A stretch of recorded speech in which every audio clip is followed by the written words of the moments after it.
So we just received, last week, we received a TIRCIP grant application for $5.5 million, and that was a combined application with ACE and Amtrak San Joaquin. So what that program was called is Valley Rail, and what we're looking at is running additional San Joaquin's trains.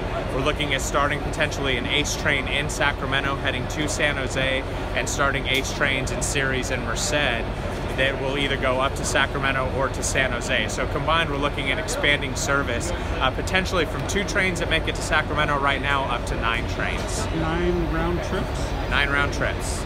So is there a train going from Sacramento into Stockton now early in the morning? Early in the morning, not yet, but that's part of the Valley Rail application. The TIRCIP grant that we received explores that. So how far away might that be? So we're hoping that we can start that in 2021, 2020, if everything falls in line nicely. But we do have a tiered plan of by 2023 having at least half the service going, and by 2027 having our service expansion to Merced and running as well. How many new stations are going to be built? So we're right now currently running on what's called the Fresno subdivision, which is heavily trafficked by Union Pacific. What we're looking at now is running on the Sacramento subdivision, which for all intents and purposes is the line that runs up I-5. And so we'd be looking at new stations potentially in Lodi, Elk Grove, South Sacramento, Midtown, and near the state capitol, and then potentially up to Natomas with a shuttle that will connect to Sacramento International Airport.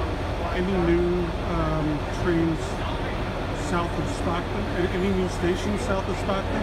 South of Stockton, but we're going to be doing station improvements because there are current stations, but we're not currently running service on those stations. So we'll be looking at stations in Ripon, in Modesto, downtown Ceres, one in either Livingston or Atwater, and then down in Merced. I was sitting next to somebody on the train who said that her ticket here today, she bought her ticket, it was quite expensive. I mean, actually, it's going to be a costly proposition, isn't it, for somebody who wants to commute 5 days a week?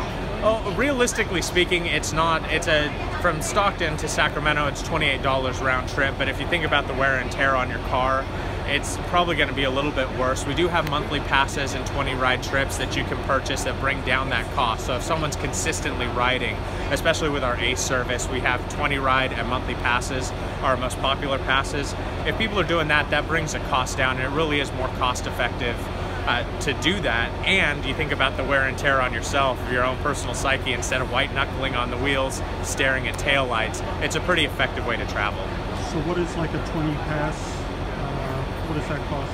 For ACE tickets, it depends on where you start. So it just depends, and it's going to be the same thing on the San Joaquin. So I just encourage people to visit either acerail.com or the amtrak.com website, and you can figure out from your station what that's going to cost. And I know that there's a plan eventually people will be able to hopefully take the train north to Sacramento all the way up so that you can then catch a shuttle to the airport.